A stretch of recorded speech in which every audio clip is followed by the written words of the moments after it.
आता बघणार आहोत मुंबई आणि पुण्यामधल्या महत्त्वाच्या 9 बातम्या। जुलै महिन्याच्या सुरुवातीपासून मुंबई तसंच उपनगरात पावसाची दमदार हजेरी। कुलाबा आणि सांताक्रूज केंद्रावर 1 ते 20 जुलै दरम्यान सरासरीपेक्षा जास्त पावसाची नोंद। मुंबईला पाणी पुरवठा करणाऱ्या धरण क्षेत्रात 41% पाणीसाठा। तुळशी तलाव ओसंडून वाहू लागला, मुंबईकरांना मोठा दिलासा। कुर्ल्यातल्या उनवाला कंपाऊंडमध्ये जुन्या इमारतीचा स्लॅब कोसळला, कुठलीही जीवितहानी झाली नाही, इमारत रिकामी करण्यात आली।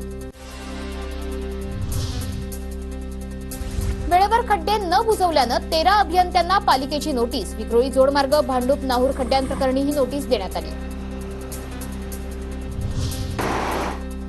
मुंबई म्हाडा गोरेगावमध्ये नवीन गृहप्रकल्प हाती घेणार। अत्यल्प, अल्प आणि मध्यम गटासाठी घरं असणार। पहिल्या टप्प्यातल्या 1500 घरांच्या कामासाठी निविदा काढण्याची तयारी।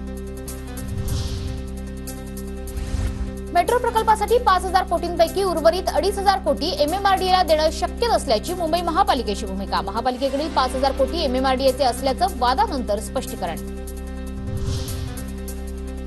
पुणे स्थानकाची क्षमता वाढवणार। स्थानकाचा विकास टप्प्याटप्प्याने केला जाणार, तर प्रवाशांना अद्ययावत सेवा आणि सुविधा देण्यात येतील। रेल्वे मंत्री अश्विनी वैष्णव यांची माहिती। पुणे लोणावळा रेल्वे गाड्यांमध्ये सीसीटीव्ही आणि नीट बटन बसवण्याची मागणी। रेल्वे प्रवासात महिलांच्या छेडछाडीच्या घटनांमध्ये वाढ। महिलांच्या सुरक्षेचा मुद्दा ऐरणीवर।